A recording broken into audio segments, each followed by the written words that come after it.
e finalizando as sabatinas do Bom Dia Maranhão com os candidatos ao governo do Maranhão, eu recebo hoje o candidato Joás Moraes, do Democracia Cristã. Ele é natural do Piauí. Joás Moraes mora há 30 anos em Imperatriz. Professor há 28 anos, ele está como professor, inclusive, auxiliar da Universidade Estadual da região Tocantina. Também é mestrando no programa de mestrado profissional em letras da universidade. O candidato a vice-governador é o Ricardo Medeiros. O candidato já está aqui comigo. Muito bom dia para o senhor. Bom dia, Kate. Bom dia, telespectador. É um prazer estar aqui com você hoje. Muito bem, o senhor tem 2 blocos de 13 minutos. Okay. Finalizando o segundo bloco, o senhor tem 2 minutos para as suas considerações finais. O cronômetro já está rodando. Ok. Candidato, vou começar perguntando para o senhor. A gente sabe que essa campanha aí está chegando numa reta final. O senhor já participou de várias sabatinas, de debates, e é inevitável quando se faz esse processo de inclusão, chamando todos os partidos, todos os candidatos, independentemente, né, de pontuação ou representatividade, mas certamente o senhor, logicamente, colocando o seu nome à disposição como o próximo governador do Maranhão, o que lhe faz diferenciado dos demais candidatos, uma vez que o senhor não tem experiência administrativa de gestão para, de repente, entender a máquina, o funcionamento do tamanho desse Estado? Bom, é importante pontuar essa questão, Kate, porque, na realidade, nós temos a experiência enquanto servidor público, inclusive atuando em secretarias estratégicas. Eu estive na Secretaria de Desenvolvimento Econômico em Imperatriz, onde nós buscamos recursos e implementamos soluções que foram para atender a população nos pontos estratégicos, principalmente na questão de segurança alimentar e nutricional. Também na educação, nós desenvolvemos programas de inclusão digital, trazendo recursos tecnológicos para que as escolas pudessem estar conectadas e avançando também na gestão de pessoas, onde estive à frente do Núcleo de Educação Regional de Imperatriz, atendendo a mais de 20 municípios naquela região. Então, nós temos uma experiência administrativa dentro da estrutura do Estado, mas não com a esfera política propriamente dita. Eu não sou político profissional, eu sou servidor público, sou de carreira, tenho mais de 30 anos de serviço público e atendo diretamente às demandas do cidadão do nosso Estado. O nosso propósito é trazer essa experiência de servidor público, trazer essa experiência de quem está à frente do trabalho, atendendo diretamente o cidadão para que ele possa ter um serviço público de qualidade. É isso que me difere dos demais que estão aí. Todos eles são profissionais da política, estão aí dentro dos partidos políticos, fazendo as suas articulações. A maior parte deles fazia parte desse governo que está concluindo aí e eles estão querendo dar continuidade a esse processo. Nós queremos fazer diferente porque atuamos diretamente com a situação do cidadão na ponta. Agora, candidato, nós temos hoje um modelo posto aí, né, pelo governo nos últimos 7 anos, sobremaneira agora, nesse último ano, de política, a política alimentar, de insegurança alimentar, de socorro às pessoas que estão à margem. Nós temos um Estado com números que são extremamente preocupantes, sobretudo quando se fala da miséria. Mas, por outro lado, o que você tem colocado à disposição desse mesmo público é a distribuição de cestas básicas, de peixe, e se limita apenas a isso. Claro que, num primeiro momento, a gente sabe que as pessoas precisam imediatamente ter acesso à alimentação.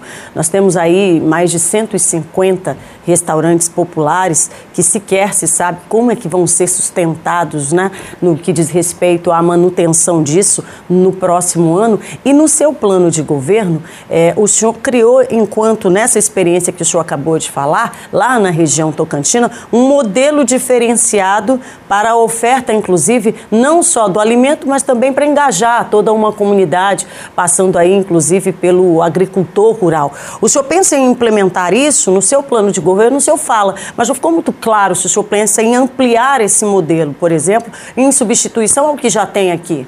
Bom, o que eu tenho sempre colocado é que nós estamos trazendo a experiência que nós já temos com esse tipo de programa. Eu, com a minha equipe técnica, já implantamos um restaurante popular nesse modelo e foi o primeiro restaurante popular do Maranhão que agrega não só a possibilidade de você ter um prato de alimento subsidiado, com um preço bem acessível, mas principalmente a integração com a produção local, porque aí você fortalece a economia. Nós temos um programa de fortalecimento da agricultura familiar, onde ele, através da sua produção e do incentivo financeiro que o Estado vai dar por um fundo garantidor, ele vai conseguir produzir e nós vamos garantir a compra de no mínimo 30% dessa produção para que os restaurantes populares possam estar atendendo de forma subsidiada. Mas não só o restaurante popular que está no centro da cidade.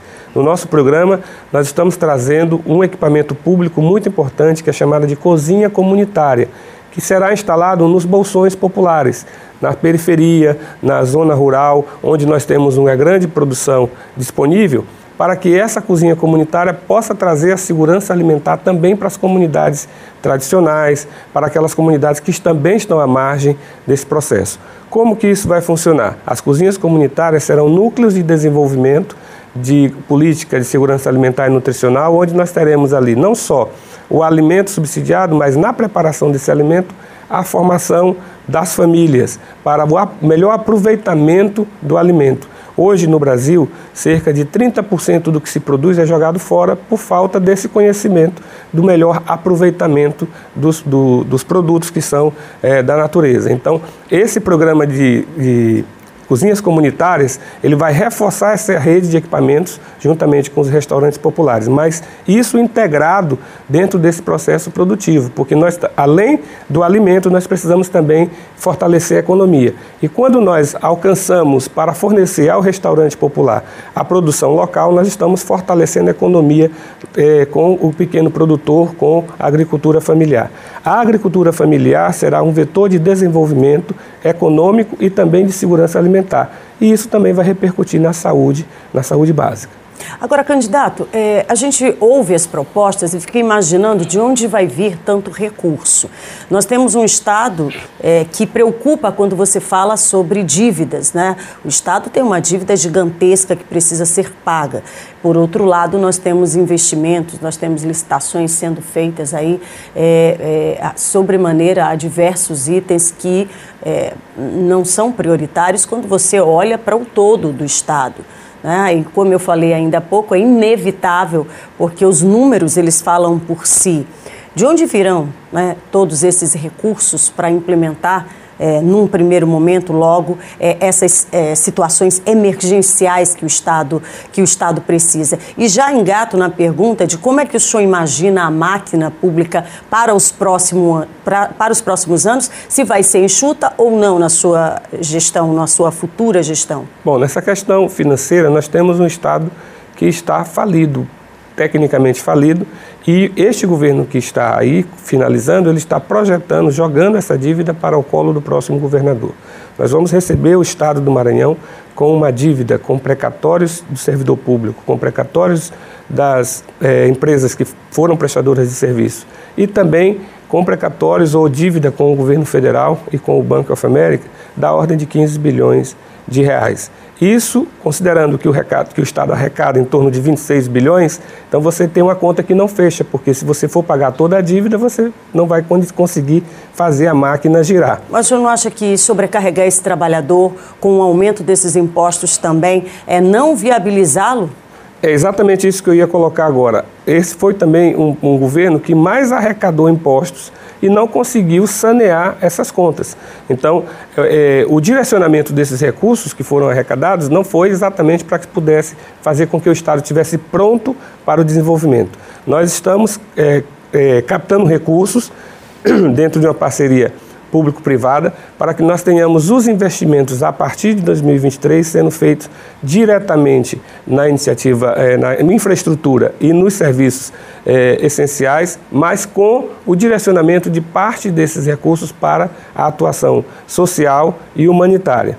Como que nós vamos fazer? Nossa prioridade é fazer com que o Estado consiga estar com o nome limpo no mercado, fazer com que o Estado consiga, através desses investimentos que nós estamos captando, com contratos que já estão firmados de investimento na área de infraestrutura de tecnologia, na área de infraestrutura de transporte, modal de transporte mais adequado, os investimentos que nós iremos fazer na área de modernização da governança do Estado. Essa fonte tem origem internacional? Essa fonte tem origem internacional, que são fundações internacionais que estão focadas no investimento para que os países consigam dinamizar a sua economia em função até da alimentação e da energia.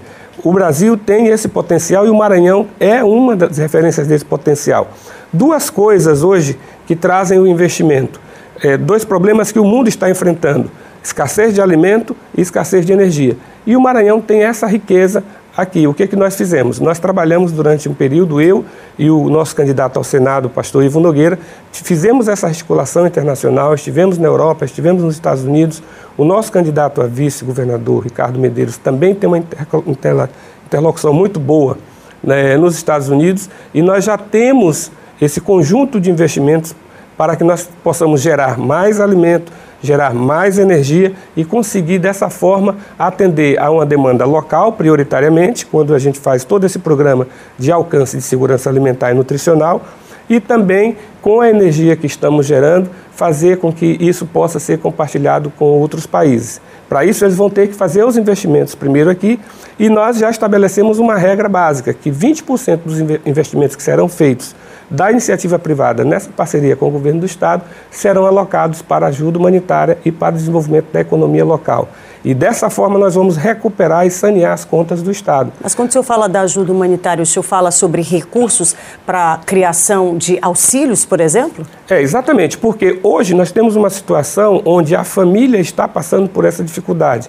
As nossas famílias na zona rural, na zona urbana, eles estão passando efetivamente fome. Nós temos mais de 1.200.000 pessoas no Maranhão que não têm o que comer todos os dias. Então, esses programas nós vamos implementar. Nós vamos avançar nessa questão dos auxílios, por exemplo, ampliando para além do Auxílio Brasil, que já existe, e aí, atendendo essas famílias, nós vamos dobrar esse valor para que a família consiga começar a se organizar internamente em termos de economia. Nós vamos atender também aos idosos que hoje precisam ter um recurso específico para a compra de remédios e ter uma alimentação saudável na sua faixa etária, que é extremamente necessário. As crianças com necessidades especiais, que também estão dentro das famílias, serão alcançadas com um benefício continuado dentro desse nosso programa. Com isso, nós passamos de um auxílio que está sendo implementado pelo governo federal da ordem de R$600 e vamos aí, já no primeiro ano de governo, bem no início, já duplicar esse auxílio para R$1.200, podendo chegar a uma renda básica nessas famílias até R$5.000 no conjunto desses auxílios. Agora, eles não serão permanentes, eles serão auxílios transitórios, porque à medida em que esse reforço econômico chegar na família, nós vamos implementar uma política de formação continuada, de oportunidade de capacitação com as cozinhas comunitárias, com a agricultura familiar, com o fortalecimento também do micro e pequeno empreendedor, com a formalização de novos negócios, e aí a economia vai começar a responder diretamente, porque também esse recurso humanitário vai injetar na economia o dinheiro necessário para que a arrecadação aumente sem aumentar impostos. E aí nós teremos uma sociedade que vai se recuperar durante esse período transitório para que ela possa estar autônoma e independente com dignidade a partir aí do segundo ano do nosso governo. Muito bem. Zerado o seu primeiro bloco, a gente vai para o intervalo rapidinho. Na volta, a gente, portanto, retoma a entrevista já com o segundo bloco, com os 2 minutos para as suas considerações finais. Você não sai daí não, que a gente volta já já.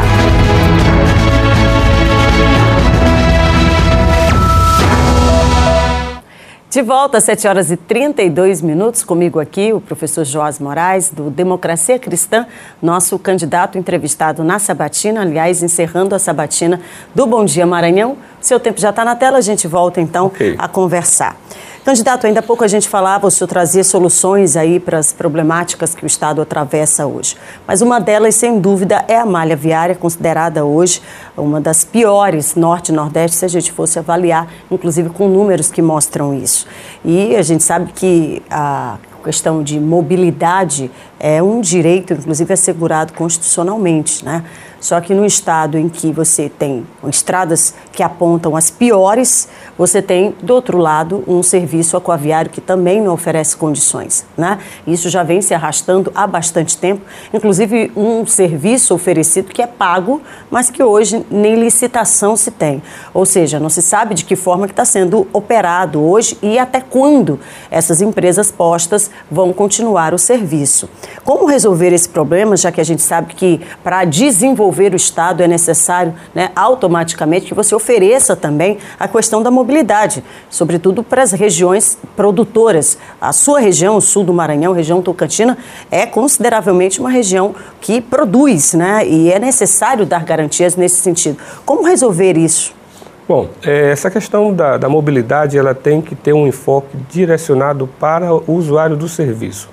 Você precisa trabalhar com o planejamento e com a execução das ações, buscando atender às demandas de quem está usando essas vias de transporte. Quando você deixa essa relação ficar meramente entre as empresas contratadas e o governo, você tira o foco do que é o essencial. Mas o senhor concorda que é um problema hoje? É um problema seríssimo. Inclusive, eu tenho tido experiências não muito interessantes com essa questão da mobilidade. Um ponto que precisa ser evidenciado é que o Maranhão ele tem uma extensão muito grande. E por ter essa extensão muito grande, os caminhos de acesso, as ligações, elas precisam ser tratadas com um atendimento preventivo e diversificando esse modal de transporte. Vamos começar pela questão da infraestrutura para escoamento de produção.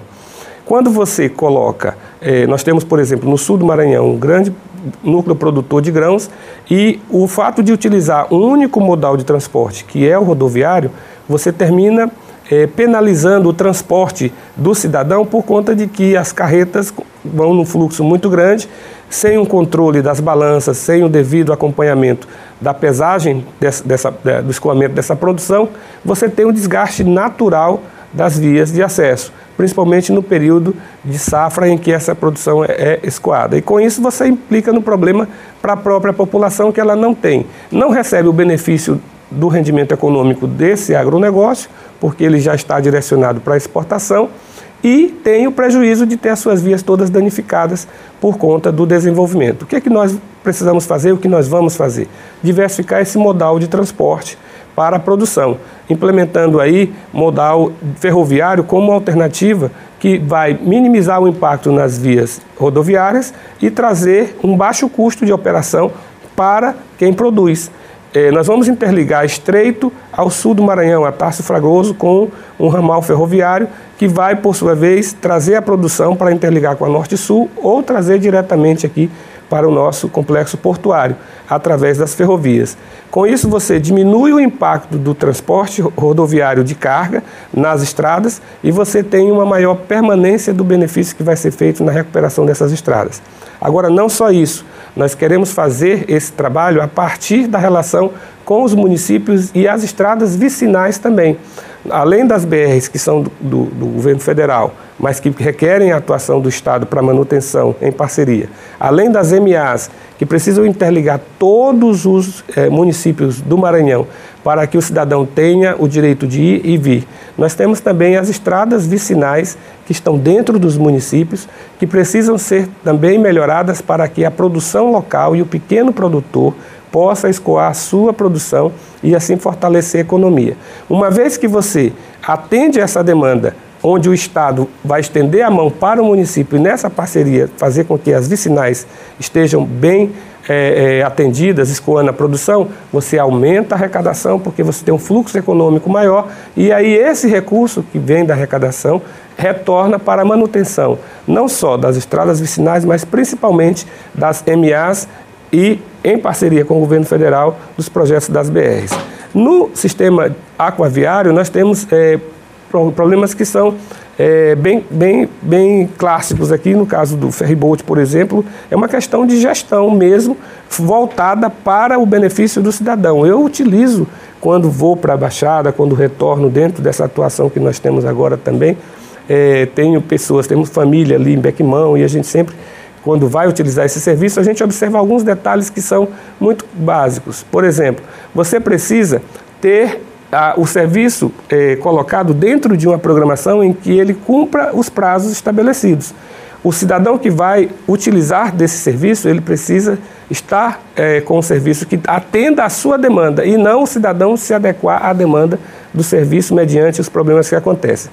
Nós temos a experiência de atuar em regiões onde o serviço ele é cronometrado, você sabe exatamente a hora que vai partir e a hora que vai chegar. Para isso você tem que ampliar o quantitativo de equipamentos ou de embarcações adequadas para o tipo de serviço que tem, ter um conjunto de equipamentos de sobressalência, porque pode acontecer intempéries, e ter também um sistema de controle e de, vamos dizer, de acompanhamento desse serviço em tempo real. Agora, candidato, me permita lhe interromper, porque nós temos hoje uma situação crítica, né? Inclusive com a adaptação de ferries que nem são para mar, né? Tamanho o problema, foi necessário, né, uma corrida contra o tempo, a ponto de trazer embarcações para que se pudesse adaptar e colocá-las aí para poder fazer essa navegação e minimizar esses problemas. Mas na prática o resultado é que os ferries quebram a todo momento, né? Exatamente. Ou seja, você tem uma política que poderia ter sido desenvolvida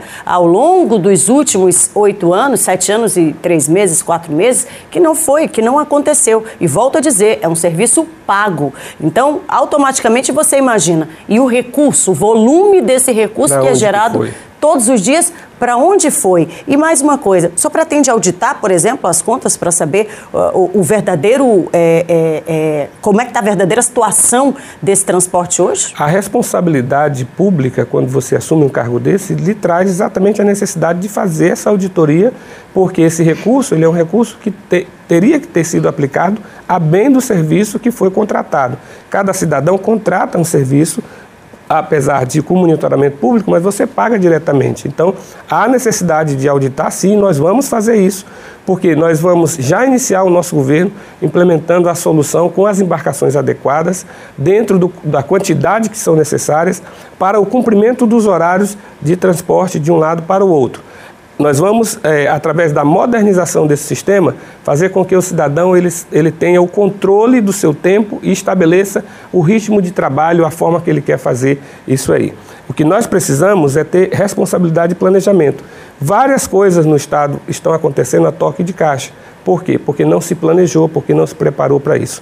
No nosso plano de governo, nós temos pautado exatamente a solução nessa questão dos ferries, para que ela seja resolvida imediatamente com a aquisição de novos equipamentos de transporte, com um conjunto de equipamentos de sobressalência para que possam atender a demandas e infortúnios que possam acontecer. Isso pode acontecer, dentro do planejamento você já tem que ter essa alternativa, e vamos sim auditar essas contas e fazer com que, com transparência, que o serviço sendo pago ele possa ser ofertado com qualidade. Nós temos já a nossa equipe técnica de planejamento focada nisso, porque é um problema recorrente e que nós vamos resolver a partir de janeiro de 2023. Professor, aliás, o senhor é professor, sabe muito bem a realidade da educação no Estado, não só nos níveis de educação infantil, educação fundamental, ensino médio e também educação superior. A gente sabe que é uma interligação. Os números, infelizmente, a gente sempre precisa recorrer aos números porque mostram, né, que diante de fatos a gente não tem como argumentar.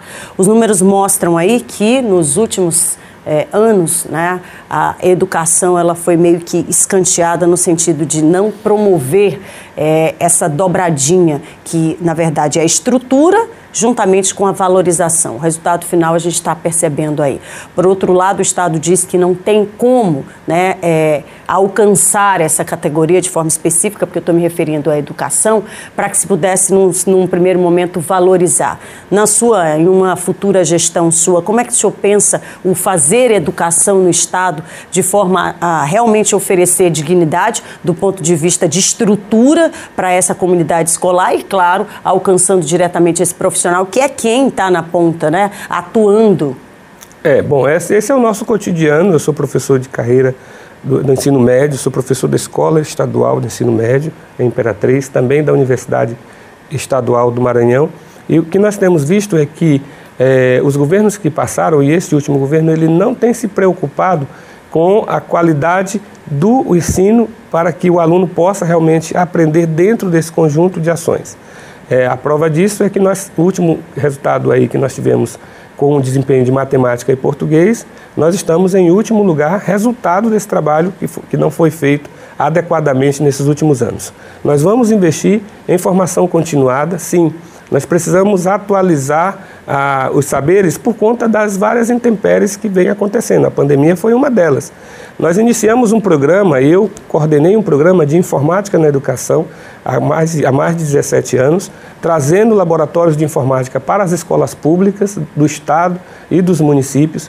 Instalamos esses laboratórios, que é infraestrutura, modernização, e também fizemos cursos de formação para os professores, para que eles pudessem adequar a pedagogia, né, a sua forma de trabalhar utilizando tecnologia. Este governo que está aí, nesses últimos 7 anos e 3 meses, simplesmente retiraram essa estrutura das escolas porque não acreditavam que seria prioridade. Ora, a tecnologia hoje está em todas as empresas. E culminou em 2020 com a questão da pandemia e como eles retiraram toda a equipe técnica de formação e também os laboratórios, quando chega a pandemia e diz que vai ser remoto, aí o Estado fica numa situação vexatória até. Nós vamos retomar esse programa de integração com tecnologia e de formação continuada e modernizando também as nossas estruturas. Para isso, nós temos que valorizar o servidor, cumprindo os déficits que temos, de trabalhistas, nós vamos pagar os precatórios, vamos programar esses precatórios para que ele possa também ter capacidade de qualificação e atualização. Suas considerações finais. Vamos lá. Bom, eu quero agradecer, Kate, pela oportunidade. Nós temos conversado com a população do Maranhão, com o cidadão maranhense, colocando as nossas propostas. A pergunta é, por que ser governador? Eu quero ser governador do estado do Maranhão para que eu possa colocar em prática todo o conjunto de experiências que nós já acumulamos e os serviços que nós já prestamos em comunidades específicas. Trazer recursos para o desenvolvimento, valorizar a família, tirar a família dessa situação de pobreza e de miséria, através dos recursos que nós vamos implementar de imediato. Nós vamos aumentar a renda familiar de R$ 600 e vamos alcançar uma renda básica familiar de R$ 5.000 para que você, cidadão, possa ter qualidade de vida e possa custear a sua alimentação. Nós vamos pagar as dívidas do Estado, os precatórios do servidor público, da educação, da saúde, da segurança pública, para que o servidor seja valorizado e possa dar continuidade a esse processo. Nós queremos investir na iniciativa do micro e pequeno empreendedor. Vamos fazer diferente. Professor Joás, 27, governador. Obrigada, professor, pela entrevista de hoje. E a gente finaliza, claro, a nossa série de sabatinas com todos os candidatos ao governo do Maranhão aqui no Bom Dia Maranhão. Eleições 2022.